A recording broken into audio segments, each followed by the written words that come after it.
Welcome in, everybody, to this week's BA's baseball recap. This week, we're going to go over the Athletics dropping their new render for the new ballpark in Las Vegas. MLB recently released their top 30 updated prospects list, as well as rating the top farm systems. I'm going to go over 5 of my favorites that I think you should look out for. Spring breakout games also are starting next week. I'm going to give you some of the matchups that I will be watching and that are available and why. Baseball America also dropped their top 25 ratings for college baseball in week 3. I'm going to give you the top 10 and some players that I'm excited about. And I'm also going to give you 4 breakout candidates that are going to happen this year in MLB. All right, first things first. So the Athletics recently dropped a new render for their stadium. So here's some of the photos that they posted. So here's the view from outside. As you can see, there's kind of like a walk up in the outfield area. I kind of like the look of it. So this is a better angle. They kind of say it's kind of like the Sydney Opera House, which is kind of fitting, I guess, in Vegas because like they have like the fake Eiffel Tower and other landmarks and stuff like that. So I guess it kind of makes sense. Um, but here's some of the photos. I think they said in the one of the reports that they're gonna have one of the biggest. You can kind of see it here, but biggest like screens or whatever for the player not introductions, but the player information stuff like that. I also heard that there's not going to be any natural sunlight, which, I mean, in Las Vegas, I'm guessing with the heat and stuff, that's probably a good thing to kind of keep it like temperature regulated. I know in some of the games in like Miami, in some of their ballparks, it was just too hot to be out there. The seats were on fire. So, probably a good idea for that. Here's some, I'm believing these are kind of like, you'd probably pay extra for these. They're not really like the clubhouse ones, but these look to be in the outfield, but looks like a hidden little area. Probably pay extra, but cool little seating. You know, you have good view from the outfield.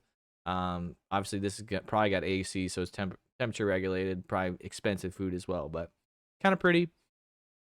Here's another angle. Here's something that these are renders. They're not going to be 100% accurate or complete or anything like that. So I know they had said that if you were sitting on like the first base side in the seats, you kind of would be looking out towards the strip. So this is kind of that where you can see like these, I don't know what if that's MGM or whatever that is on the outside. The thing that I don't think this render is correct on is if like you see the bullpens right over here to the left. There other ballparks have tier bullpens like this, but it looks like on the first one that like the fans or the people would actually be able to see like the person throw on like the same level or whatever. The thing that I'm recognizing is where do the players sit? Where's the bathrooms? Where's the access to the clubhouse or the locker room or whatever? Like I don't see any of that. So I think that's needs not fully accurate at all. I would want some more information, especially if I'm like a bullpen arm. Like that would be I would be kind of salty about that if we had nowhere to sit and there's no bathrooms. Like that would not be accurate at all. This I believe is kind of like behind the club, or this has got to be the clubhouse boxes. So it's kind of like behind home plate, down the first base, third base line, like the better seats or whatever. So this is pretty cool. I kind of look down over here. It made me kind of think more like a movie theater aspect where you have like there's a family and they're holding their kid next to this kind of like small concession stand where if that's the case, there definitely would have to have a limited amount of traffic. But I think what they stated was this ballpark was going to be 33,000, which is perfectly fine. I think the dollar amount was 1.75 billion, which was a ton. I don't know how they're going to properly finance that. I know they're probably going to want help from the city, but I'm hoping that most of that's going to come, out of the owner's pockets or somehow some negotiation with that. So this looks like more clubhouse seating with some privacy in the back. That does look kind of cool. Those seats would probably be hella comfortable. Again, most of these seats, you just know it's going to be temperature regulated. Otherwise, these would never survive rain or anything like that. Not that there's going to be a lot of rain out in Vegas, but so here's some of the seating. It looks like from behind home plate. I also read and heard that if you've ever been to the old Oakland Athletic Stadium, they had really like deep and wide like foul territory. So they and like that's not I feel like you want your fans as close to the game as they can be. They stated that like the people on the first base side or whatever are actually going to be the closest to the field out of any major league ballpark. Again, renders. Who knows if this is actually true in the end result? But that was another one of the things that was mentioned. So here's a nice view. Like I said, if first base home, so you can kind of look out to the left field area and you kind of see the city, which I always enjoy a good landmarks or pretty like view of like maybe the mountains or whatever. So like if you go to PNC in Pittsburgh, they have a great view out of the ballpark that, highly recommend going there. So stuff like that does matter. The scoreboard stuff, I'm not quite sold on how that stuff's gonna look. And also, if this does end up being white, I just feel like the balls are gonna get lost in the sky, and this is gonna turn into like what the Rays kind of have, where they have these weird rules where if the ball hits the beams up on the upper portion or whatever, like doesn't happen a lot, but it does happen, and the ball does get lost there as well, and they've had to adjust accordingly. Obviously, they don't have a roof now, but I think that would be an issue as well. So that's something that needs to be addressed.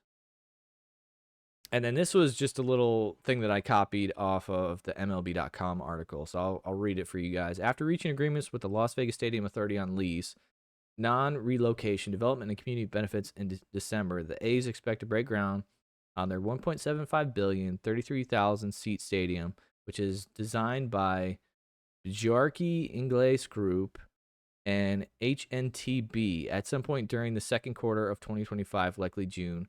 That would put the project on track to be completed in time for the A's to move in by 2028 opening day, following their temporary relocation to Sutter Health Park in West Sacramento for the next 3 years. So I was right on the dollars and the amounts, and yeah, their estimation is for 2028. So if you don't know who Brody Brazil is, he's kind of been on top of stadiums, expansions.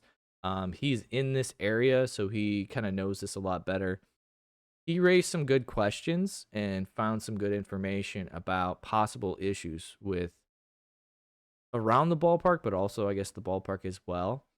So maybe I'll drop that. Most of the links that I post, I put in my Discord, but definitely you can look into him as well. But one of the major things that he said was, and he had some other renderings and such to go off of, was there's an equation of like ballpark seats to parking spaces and then staff to staff spaces as well.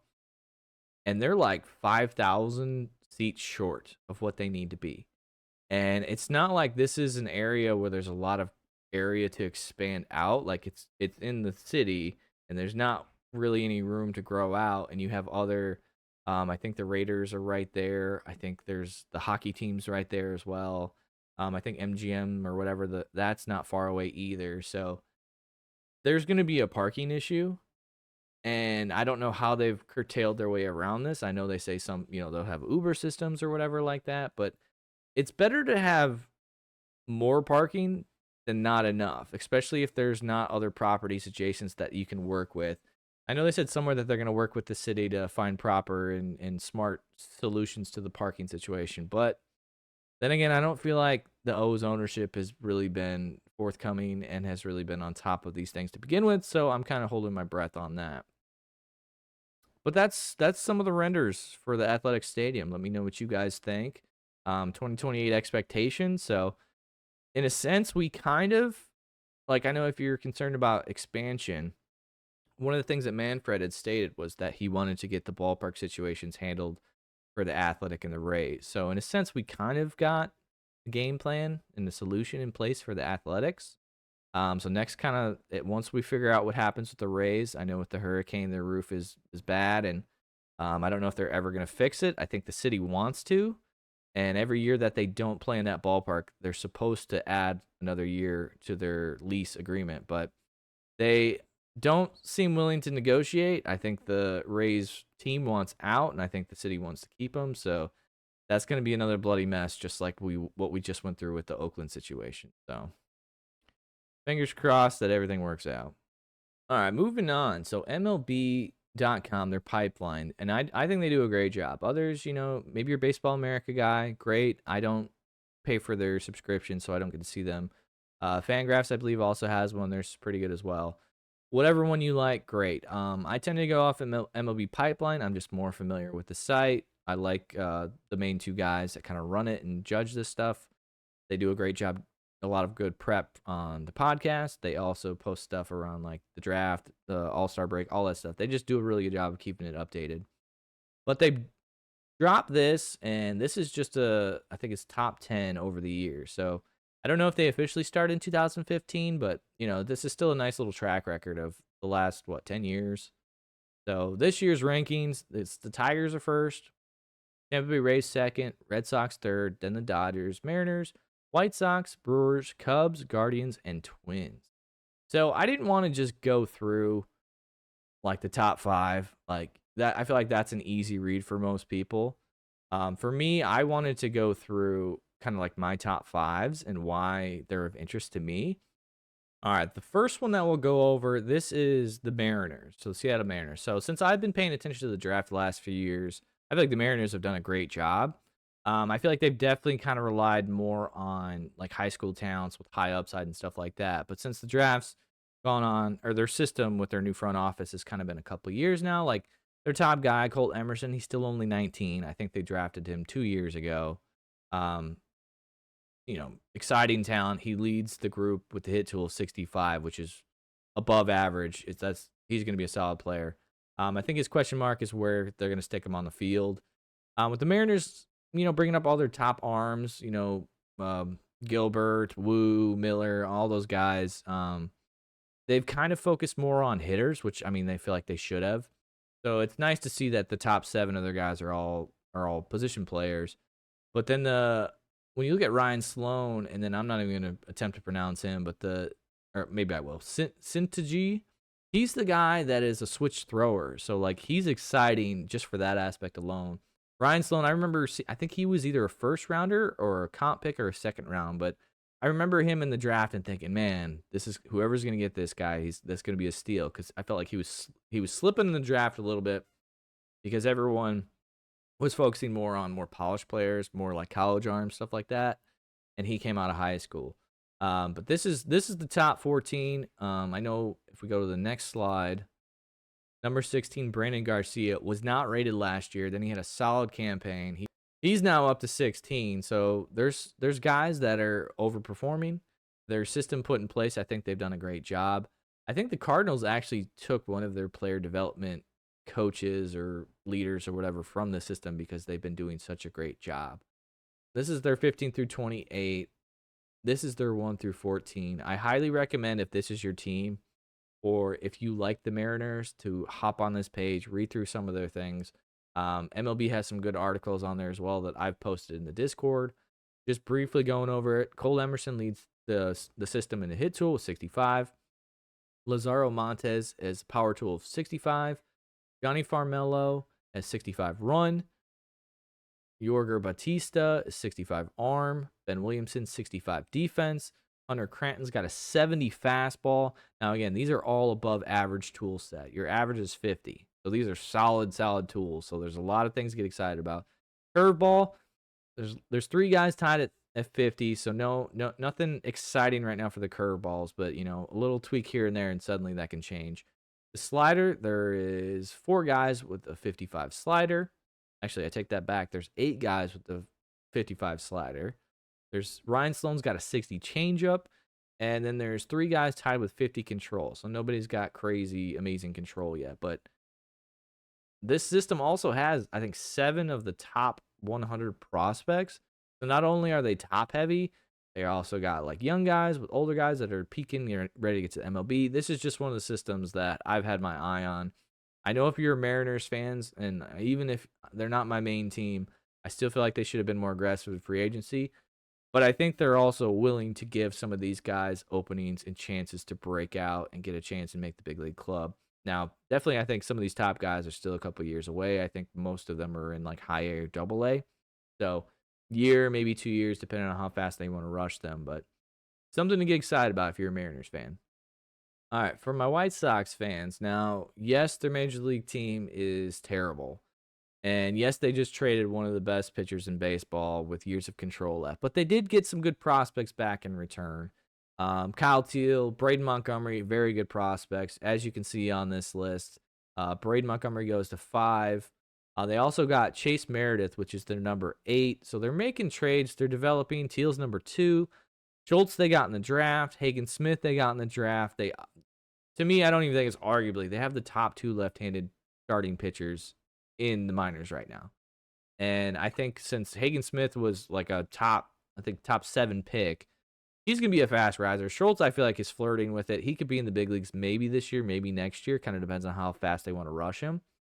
But, I mean, like, there's talent here to be had. If we look at the tools set, too, like Colson Montgomery, I think last year was a top 15 prospect. He kind of struggled. He's tweaked his stance or something like that. I can't remember what it was, but he had comps to Corey Seager with playing shortstop. He's kind of big, left-handed stroke. So that's something to get excited about.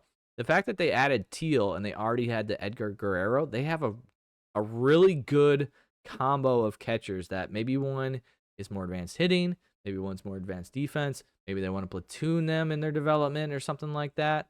Maybe one slides over to first base eventually.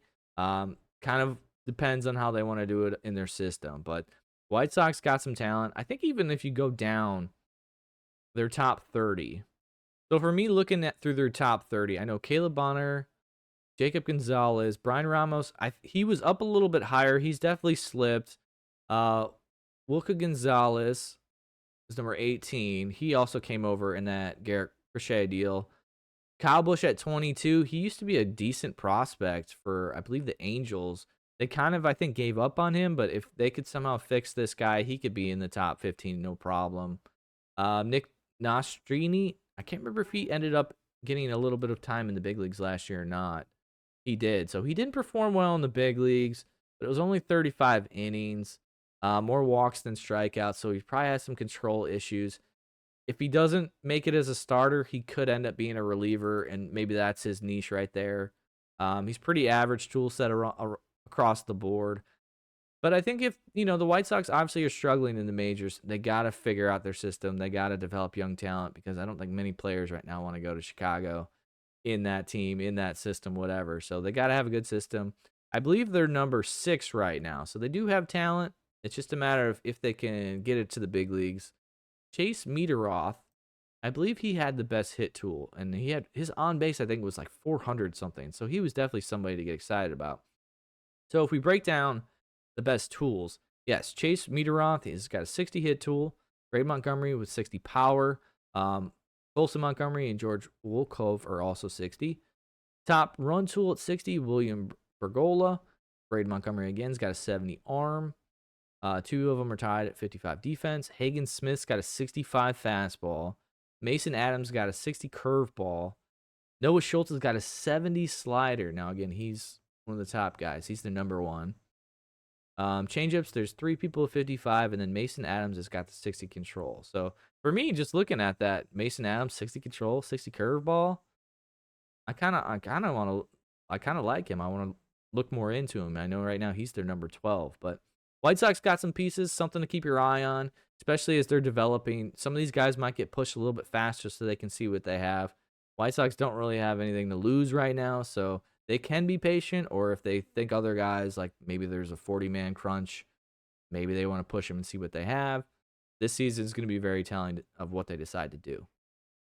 All right, the Mets are currently at number 12, but I think they could easily, with some health and maybe some luck even, I feel like they could easily end up in the top 8 by the season's end. Brandon Sproat tops them off. I've had my eye on him for a while. He's pretty good. Jet Williams, I think, struggled last year. I think he also was another one of those guys that was like a top 15 prospect. I'm not sure where he fell now. Okay, Jet Williams used to be, I believe, a top 20 or 15. He's now 57. Carson Benz, recently drafted player. Clifford's pretty solid. Acuna made an appearance in the big leagues last year, and actually was kind of like a spark. Aurelian Pena at number 9. He was actually Aurelian Pena, besides Roki, was the top paid international signing free agent this year. Still a teenager, a lot of potential. He's at 9 for them. Now, Ronnie and Drew Gilbert at 10 and 11 used to be like their 2 and 3 prospects, I believe. And really, they've only fallen because of injuries. I think Ronnie, tore his ACL. And then Gilbert, I can't remember if he had a leg or something like that. But like those guys could easily rise fast. And then Jonathan Santucci, I believe he came out of Duke. I really liked his stuff that I saw last year. I don't think he's got anything overpowering. He just is kind of one of those guys that's going to have good to average, maybe a little bit above average, but he knows how to command it. He knows how to pitch. So he's one of those guys to get excited about. Blade Tidwell, he's going to be up there soon. Jacob Raymer also is somebody to keep your eye on. Ronald Hernandez, I feel like he was with the Rays system before. Maybe that's a different guy, but I can't remember. But they just have a lot of like talent guys to look out for that I feel like could easily rise in their top 20, top 15. Also, just looking at this reports, looks like their number 6 guy, Jonah Tong. He was not even rated last year, but he had such a good season. He's now number 6 in their system. He went through single A, high A, and double A in 24, finishing with a 3.03 ERA, 160 strikeouts, and 113 innings. So this guy seems to be climbing that board really fast. Now, if we go through some of the best tools, again, I love seeing the tools. Elian Pena, the top prospect guys, got 60 hit tool. Power, Ronnie, Jesus Baez, and Ryan Clifford all have a 60 power tool. I struggle to say Mauricio. I don't know why, but that's why I'm saying Ronnie. 70 run tool. There's 2 people with that, including Acuna. Arm, there's multiple people, but there's 60, so we have some good arms in the system. 60 defense for Acuna. 65 fastball for that Jonah Tong. I want to say they only said he threw like 94, so it must be also either the movement on it or the shape of it, or maybe it's just his command of it. He also got a 55 curveball. Nolan McLean's got a 70 slider. Brandon Sprout's got a 60 changeup. There's 2 people with a 55 cutter, and Nate Dome's got a 55 control. So those are all names to keep your eye on and to listen out for if something changes. But that's the Met system. Like I said, it's currently 12. I believe it easily could fall in the top 8, especially as people developed and go up to the big leagues. Now, if Mauricio, I think, has a good camp, I think it's if they didn't sign Alonso, I think he had a better chance of breaking camp. But the fact that they did re-sign Alonso, without Alonso, Vientos would have went to first, and then it would have been Beatty and Mauricio possibly platooning or maybe battling for the top spot at third base. Now that Alonso is returned, maybe you put Soto in the DH a little bit too. There might be at bats that they can't get enough, so maybe he stays back in the minors, but definitely a player that keep your eye on. It might even be somebody that gets moved for maybe pitching at the deadline. All right, not far behind the Mets, we have the Pirates. So the Pirates are at 14. I just think they're absolutely loaded with depth in pitching. So Bubba Chandler, if he doesn't make it to the big leagues this year, I like his stuff. I think he could be a rookie of the year type of guy. Hopefully the Pirates learn from their mistake of not calling Skeens up until May and losing the chance because he won rookie of the year. And if you call your rookie up, I think within a week or 2, you're eligible to get that player incentive pick, and they didn't call him up till May. So even though Skeens won the rookie of the year, they didn't get that extra incentive pick. So if they think Chandler has a legit chance of breaking camp or being in their top 5 this year, start him off in the year. Maybe you get that extra draft pick. Let's see if they learned. But in terms of arms as well, Harrington's he's done great in the system.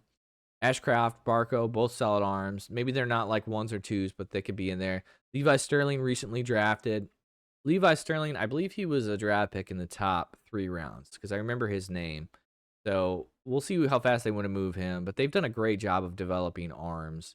Solmedo, I kind of remember his name. I want to say that he had a funky delivery or something like that, but maybe ends up in a bullpen arm. Can't remember.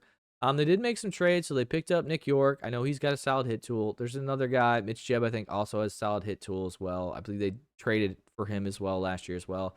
Mar Johnson's one of the top draft picks. I think he was number 4 in his class.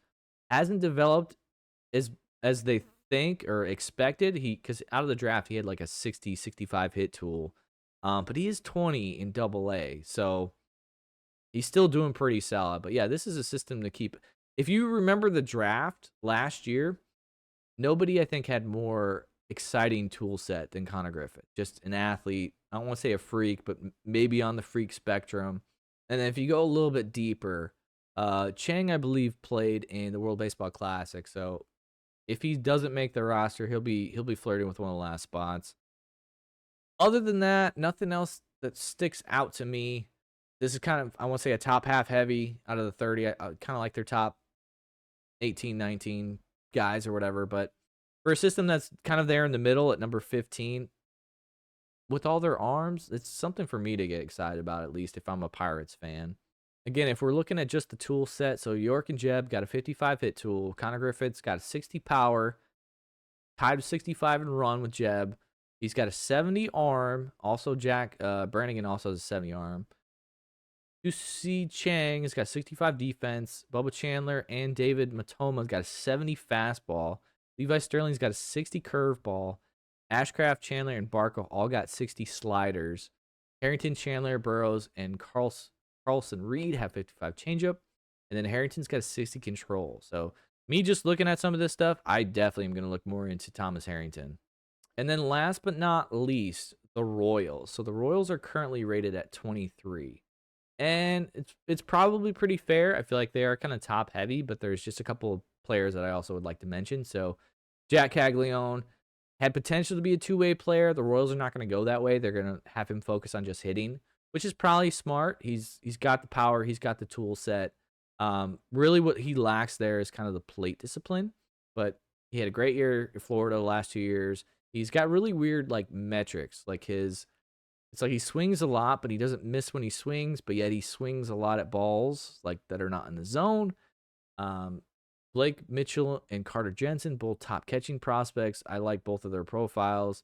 Noah Cameron had a good year in the minors. I think he came up the majors, but had a brief appearance. David Shields, another player I remember in the draft. I think he went in the second round. I liked his tool set as well. Javier Vaz, a name that probably no one knows unless you're a Royals fan and you really like to dig deep. He's got like some crazy like on base numbers. Like I think he hit like 260, but his on base was like 390, 400. So that's somebody that I'm very curious to see how he does and how fast they push him, because he is 24 in AAA, and maybe they give him a chance in spring training to fight for a job. Who knows? I know they just trade for India, but he can play some outfield. I believe he's got some speed as well. Drew Beam, one of my Tennessee boys. He doesn't have loud tool sets, but I think, I can't remember if it's his arm slot or whatever, but like his ball just seems to move. So I'm curious to see how he does in the minors. 22, they put him in rookie ball. Most pitchers out of the draft, they just shut down. So this will really be his first year in the minors. The fact that he went to college and played for a top program like Tennessee, I could see him being a fast mover. When we look at the bottom, other names that kind of stick out to me, Avila, Hunter Owens, I think those are both arms to be interested in. Tyson Guerrero, I believe he had like a good fastball, but he had like lack of control. So we'll look at the Royals real quick for their tools. Real quick before we hop into the tool set, apparently Steven Zobak, who's their 25 ranked guy last year, he's now up to number 7. So definitely need to deep dive into him more. So 24 in AA, he could get a look in the big leagues this year. I know the starting rotation for the Royals is pretty solid right now. Maybe they call him up on an injury, or maybe they just give him a rub in the bullpen and see what he can do. But he pitched last year in high A and double A across 126 innings. So pretty stretched out. I mean, I know you want more, but as a young guy, that's pretty good innings. Now, if we look at the top tool set, so Javier Vaz has got the hit tool of 55. Like I said, I think with his patience, this could get moved up to a 60. Doesn't have a lot of power, but like top of the lineup guy. He's got defensive versatility. He could definitely make any man's like top 26 man roster. Jack Caglianone's got 70 power. There's 3 guys with 60 run, including Javier Vaz that we just mentioned. Blake Mitchell, the catcher's got 70 arm. Carson Roccaforte, 65 defense. LP Langvin, 70 heater, 70 fastball. 2 guys with a 60 curve. 3 guys with a 60 slider, including Hunter Owens that I mentioned. And then Noah Cameron and Felix Aronde got a 60 changeup, and then Steven Zobak with a 60 control. Okay, if Zobak's got the 60 control, depending on how many pitches he's got, maybe you keep him as a starter. Maybe he's like the 6th or 7th starting in their depth chart, and he's the first guy called up after an injury. But again, they're not top rated. I think some of their catchers are definitely the Salvy replacement, so they might get a look this year. They've kind of been hit or miss on their development of moving their top prospects up to the system. Like, yes, Bobby Witt was a stud. He's actually, spoiler alert, my pick to win the MVP this year. But then, like, the catcher, Melendez, he was a catcher. Then they moved him to the outfield. He's really struggled. He has not developed. They've kind of had some other, like, middle of the infield type of guys that, like, were supposed to be kind of dudes, but they've kind of just fallen into, like, depth versatility plays. So they didn't really live up to their potential as well. So the system right now is very hit or miss. They either are slam dunk, yes, they're good, which I think Jack will be, or are they just depth backup players? We don't know. But I like their system up and down. There's always players here to be excited about and keep your eye on. So those are my top 5 systems to look out for that I would definitely keep tabs on as the season goes forward. As we move on to the spring breakout, which MLB started this concept last year, and I thought it was awesome. It's a way to introduce each's team's, like, top prospects in their system and have them play one another. So it allows the fans a brief glimpse of some of the guys that are on their way to the big leagues. Maybe they're close, maybe they're far, but you get to see some of their tools. You can finally put a person to their name or their spreadsheet or whatever. So for me, it starts on a Thursday, and I'm just going to kind of assume that the majority of us are 9 to 5 regular Joes. So, like, Thursday's games, at least the Thursday night game is 9:05, but I believe it was not on a network. Like, I'm just going to assume as well that you either have MLB Network and then the rest you don't have. So, for me, the games that I wrote down that I will be able to watch are Thursday night's game, the Red Sox versus the Rays. That's going to be on MLB Network. Now, that's the number 2 versus the number 3 ranked farm system. Need I say more? Red Sox are definitely a top-heavy system right now. Bloom did a great job. You know, you should tip your cap to what he did with their system. The Rays always have a deep roster. They'll have plenty of tools and players that you can catch, and you'll have your own opinions on them. The Red Sox are definitely more top heavy. They have their top 3. So they got Roman Anthony, they got Christian Campbell, they got Marcelo Meyer. So those will be the 3 bucks that you want to watch. It's on MLB Network. It's 7:05, so you should be able to get home in time, get some dinner, and be able to watch that game. Now, on the 14th, on Friday, same concept for me as well. I can't watch these afternoon games. I'll be at work. But I did write down the Mariners versus the Guardians. Now, we already went over the Mariners briefly. They have 7 top 100 prospects. The Guardians, I believe, have 3 top 100 prospects. But this is the number 5 versus the number 9 ranked farm system. So there's talent there to be seen. And then if we move on to the 15th on Saturday, so it should be more of an open schedule. I wrote down the Yankees versus Orioles and the Angels versus the Cubs. Now, the Cubs have, I think, 7 or 8 top 100 prospects. So I think they're either have the most or tied for the most. I believe it's 7, and their farm system's ranked number 8. These 2 games are both on the MLB Network as well. Now, the O's and the Yankees have kind of, like, graduated their top guys, so their systems aren't rated as well. But I just definitely want to see Spencer Jones and Lombard of the Yankees. They always seem to produce pitchers as well, so maybe you can catch an eye of some guy that's not, like, catching the big name recognition that maybe some of the other players do, but you watch him and you go, whoa, he might be MLB ready soon. So definitely keep my eye on that matchup. There should be at least 1 or 2. I think Basalo, he's kind of like a catcher first baseman guy. He's kind of blocked with Adley at catcher, but I think his stick is just plain. I think he's going to make it. I think he's in camp right now already. I think he's still pretty young, though, so I don't know if he's past AAA yet, so he might be a year or 2 away from the big leagues, but that's a name to watch. If he performs really well there, maybe he gets put a rocket ship on his back and gets pushed to the MLB sometime this year. And then the last day on Sunday, I have the Tigers versus the Braves. Now, Braves don't have, I don't think, a top half system or whatever. They tend to, if they have good studs, they tend to push them through, and then they're in the big leagues already and signed to a contract extensions, most likely. But the Tigers are the number 1 system. You know, they got Max Clark, Job might be competing for MLB. He probably gets the rotation, so I don't know if he'll be there. But the Tigers have 5 top 100 prospects. So you got Max Clark, Kevin McGonigal, Bryce Rayner, I remember through the draft, Tyron Lazario, and then Josk Braceno. I'm probably not saying that name right, but those are top 5 of the top 100 prospects that you can keep your eyes on as well. So that's another matchup that I have marked down on my list. I will definitely be watching these. Like I said, all these games that I've mentioned are scheduled to be on MLB Network. So if you don't have MLB Network, I'm sorry. I feel your pain, but these are probably going to be the easiest ones to watch. I believe also if you want, you can go to MLB.com and they will be posting these on there for free. Don't take my word for it. I can't remember. I think they did that last year because I caught one or two games. For me, as a Cardinals fan, I definitely would love to see that Friday noon game. The Marlins also have some pitching arms that I like to see, and they do a good job. Cardinals arms are also the players that I want to see as well, but it's a noon game, so I'm not going to be able to watch it because I'm going to be at work. All right. Now, Baseball America, they dropped their top 25, but I know majority of people, whether it's their fault or not, are not much into college baseball. So I cut this. I just did the top 10. I'm just going to briefly give you some synopsis of some of the teams or whatever, and I'm going to let you go from there. If you want to dive more into it, great. If you don't, that's fine. I'm still pretty new to it as well. I've enjoyed the College World Series and watching games the last 2 years. I'm definitely getting more into it this year. I'm going to incorporate more GameCast into my schedule. In a couple of days, I will be buying ESPN Plus so I can watch some of these games. There are definitely some key marquee games that I'm looking forward to, and some of these teams on this top 10 are definitely ones that I like to watch.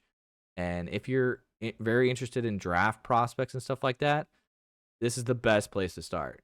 Like, I think Tennessee had like 7 players drafted in the first 3 rounds last year. And even though it's felt like they were gutted, they've done such a great job of recruiting, transfer portal. They're kind of ahead of the game right now with NIL stuff. LSU is as well. But regardless, out of the top 10, Tennessee, Florida State, North Carolina, and Oklahoma are still all undefeated. Majority, I think, other than Georgia, I think Georgia has 3 losses. The rest of them only have like 1 loss. And while we can still say it's early, and it definitely is, this is only week 3. We've only played, 12, 13, 14 games, I believe, tops. And you're not playing the best competition yet. It's still something. Like, you got to win the games that you should win. And that's the truth. So, little tidbits here. Liam Doyle transferred to Tennessee, and he's been an absolute stud this year. I believe it was last night. He pitched 5 1/3, and then 4 other relievers came in, and they pitched a combined no-hitter. So he's got some crazy like strikeout to walk ratios, and his ERA is, I think, under 1 at this point. So that's a name that I think is rising fast in the draft boards. Gavin Killen, who is a transfer, is another guy. Now he's playing second base. He used to play shortstop before he transferred here, but Curley's definitely our shortstop.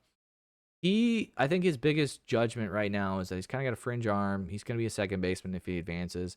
Got great hit tool, but not sure about the power. I think he's second in the team or third in the team in home runs right now. He's got at least 5 home runs. So maybe he's developed more of a power tool there, but I think he's another fast riser on draft boards right now. And then shout out to Levi Clark, who I believe is a true freshman, because I know he was a top rated like high school prospect coming out, and I wasn't sure if Tennessee was going to get him or not, and they did. And coach has done a great job of letting like everybody play. Like everybody on these games, these early games, they're getting 2-3 at bats, and then the bench guys are playing. So Clark's been DHing. I know he's more of a catcher, and they have more catchers behind the plate that they trust, but he's getting his at bats. I think he's already hit like 2 grand slams, which is kind of crazy, but he's another guy to watch out for. I don't think he won't be draft eligible, but he's going to be a stud in the next couple of years. LSU at number 2, they're absolutely crushing the ball. Again, we're going to see stronger competition these next couple of weeks, but they have 5 hitters right now that are hitting above 350. Derek Gurriel is the top hitter at 432. Now, that name rings a bell to me because he was a preseason like top 10, top 15 high school player last year. And then I think he either struggled or committed early or something. He kind of fell off draft boards. Went to LSU, and he's raking. So that's a guy that I definitely want to see more of. He's an outfielder. I believe he's left-handed. I think he's a lefty-lefty. Funny enough, I actually drafted him in one of my out-of-the-park seasons in the past before I knew anything about him. So that was pretty cool. So going down the list, as you can see, Tennessee's number 1, LSU's number 2. Arkansas falls to number 3. Florida State is moved up to number 4. Clemson is number 5. They were number 8. Florida's still at number 6. Always love watching Florida games in their programs. They got a top matchup with Tennessee coming up, I believe, next weekend. Like today's Sunday. I think it's next Sunday. Florida's got a game. I don't know if it's Tennessee or not, but that's a game I have marked on my calendar to watch on the 16th. North Carolina's number 7. They climb up from number 10 spot. Virginia, like I said, Virginia's actually the team that's got 3 losses, but they've stayed at number 8. I believe they've played a little bit better competition, but I'm not sure yet. Georgia, they're 13-1, so I think they've played the most games, but they're at number 9. They climb up 1 spot. And then Oklahoma wasn't rated last year. Not last year, last week. They're now number 10. They are undefeated. They are also 2-0 versus top 25. So they've played some good teams as well. But I'm not going to go through the list. I'll post this link in the information or in the Discord as well if you would like to do a full read through of each team. Baseball America's done a good job of breaking it down, and it's not stuck behind a paywall because I think it came out earlier this week. All right, on to my favorite section. So these are 4 players, 2 pitchers, 2 position players that I believe are going to be breakout candidates this year. Now, how you want to define breakout, I'm not going to go too hardcore into it. I know one of these, I believe, has been an all-star. You could say that they broke out last year, but for me, a breakout candidate is somebody that is going to be considered like top 5 Cy Young winner or contender, or a legitimate all-star getting MVP votes, considered one of the best players on their team. That's kind of how I'm defining it. I'm also kind of following it into they're entering their prime or they're about to enter their prime, so they're not quite known. So it's only 4 names. Let's not go too hardcore into it. But number 1, Cole Reagans. So had a good year last year. Had more strikeouts than innings pitched. Whip's been phenomenal the last 2 years. Definitely putting up solid innings with the 186 and a third. His baseball savant metrics look great. I just think that majority of fans in baseball don't know who this guy is. Now, he came over, I believe, from Texas. I can't remember which player was traded there, but at the time it was like, wow, they got a steal. I want to say it was like a Chapman trade a couple years ago or something like that. But Cole Reagans, I think when he first got traded over, people compared him to Cole Hamels, but I think he throws harder than Cole Hamels now. So I think he breaks out this year. I think he ends up in a top 5 Cy Young consideration. Some guy I'm really excited about. Second one, this is the guy that I'm the most thrilled about. I think he definitely is going to be in the top 5 Cy Young candidates this year. He technically had a better year than Luis Castillo last year, but since he's like the quote-unquote ace of the Mariners, and they have such a good, solid group of starting pitchers, I feel like it's hard to break out from that group. You know, his win-loss record, not as sexy, 9-2, 3.23 ERA is good. He started 32 games. Like, look at his numbers from the last 3 years. Like, he has not missed a start, whether that's a jinx on my part or not. But the fact that you're a starting pitcher and your whip's below 1 and you have more strikeouts than innings pitched and your baseball savant stats are through the roof, like, I don't feel like majority of people are talking about how freaking good this guy is. So I have him in the top 5 Cy Young candidates for sure in my preseason picks that are going to be dropping in 2 weeks. Logan Gilbert, baby. He's breaking out. He's going to possibly start. Him or Cole Reagans could be the starter of the All-Star game. Riley Green. So again, you could say, oh, he broke out last year. Maybe. I mean, I feel like he got more along the lines of like the Tigers need to have. Oh, I guess Skubal was an all-star because I was like, I don't know if he got that. Like, well, they need to have an all-star replacement player. I think that's what happened here. I mean, his on-base looks great. Slugging's pretty solid. His OPS was above 800. I think he's got more left in the tank. I think he also is gonna get more chances to steal this year, especially if they move him to left field and he can stay healthy. Like, I think he kind of got moved around a little bit now. I know he's dealing with injuries like the last 2 years, but he did end up getting 584 plate appearances. I think we can get these numbers up where he can be kind of combine 2023 with 2024, where he hits 290, on base 350, slugs 500, hits 25 to 30 bombs. I feel like the Tigers lineup's getting a lot deeper now. Whether you're a fan of like Torres or anything like that, Jung's going to be healthy. I just think the Tigers are like trending upward, and he's going to be the guy that carries the team. And then again, if you just look at some of his numbers, if he can just cut down on chasing some of the pitches and cut down his strikeouts, and like his walk percentage is still pretty high. It's just he whiffs and strikes out. So like if he can cut down those numbers, this guy could be one of the best outfielders, if not the best left fielder in the game, easily. All right, Mark Vientos. Now, if you watched any playoffs last year, that was kind of his launch pad, kind of a mini breakout. And honestly, I thought his numbers were better. And when I broke down his splits, he actually had a better first half than second half. And I mean, if you look at it here, it's like, he's a good player. He's 266 average, 322. Okay, 516 slugs, great. OPS above 800, hit 27 bombs. I think in that lineup, adding Soto, bringing back Alonso, this lineup is going to be very deep, and they also have prospects that are flirting right there. We already mentioned, Beatty, Mauricio, Acuna's there too. I think Gilbert, if he can stay healthy, he's not far behind either, and they're already full of MLB talent. So a deep lineup. Dare I say it? 30 bombs, 100 RBIs, depending on where they put him in the lineup. But again, he's got to cut down the strikeouts. Now he's one of the worst in striking out, cutting, or chasing out of the zone, stuff like that. So if he can just get those numbers to like middle of the pack, this guy's gonna break out. Now I'm not gonna say he's gonna be good defensively, especially I think he probably should have been moved to first base, but you got Alonso now. If this guy can get 500, 600 plate appearances, he's gonna be an all-star. That's what this might be my riskiest call, but I think that's true. I think Mark Vientos breaks out this year.